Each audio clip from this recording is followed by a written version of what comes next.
राधे कृष्ण दोस्तों, एक बार की बात है। ऋषिकेश में गंगा किनारे एक संत रहा करता था। वह संत बहुत ही दयालु स्वभाव का था और नित्य भगवान की पूजा अर्चना करता था।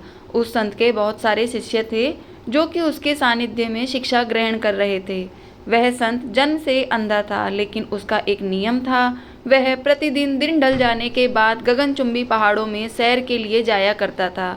जब भी वह भ्रमण के लिए जाता तो हरि का कीर्तन करते हुए जाता और इसी प्रकार वहां से रोज लौट आता।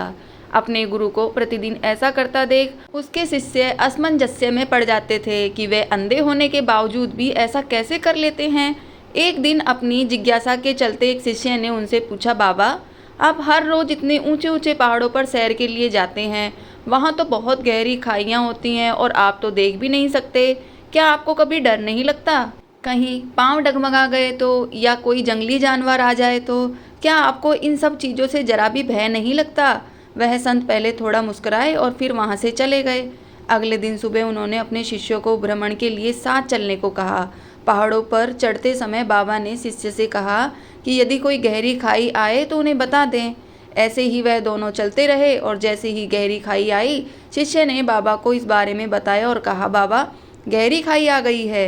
यह सुनकर बाबा ने शिष्य से कहा, अब तुम मुझे इस खाई में धक्का दे दो। बाबा की यह बात सुनकर शिष्य विस्मित होकर चारों ओर देखने लगा। उसने कहा, मैं भला आपको कैसे धक्का दे सकता हूँ?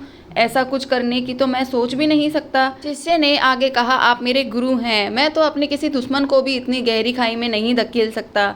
बाबा ने कहा, मैं खुद तुमसे इस खाई में धक्का देने को कह रहा हूँ। यह मेरा आदेश है और यदि तुम इस आज्ञा का पालन नहीं करोगे तो तुम्हें नर्क की प्राप्ति होगी। मुझे नर्क भोगना स्वीकार है बाबा, किंतु मैं ऐसा बिल्कुल नहीं कर सकता, शिष्य ने कहा। तब संत ने शिष्य से कहा, अब तुम्हें समझ आया? जब तुम एक सामान्य मनुष्य होकर मुझे गहरी खाई में नहीं धकेल सकते तो भला मेरा परमात्मा मुझे खाई में कैसे गिरने दे सकता है?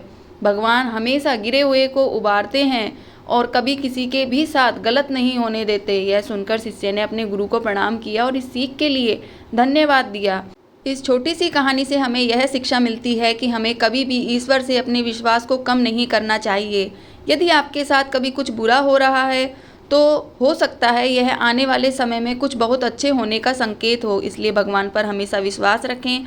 उन्होंने आपके लिए ज़रूर ही कुछ अच्छा सोच रखा होगा। राधे कृष्ण दोस्तों।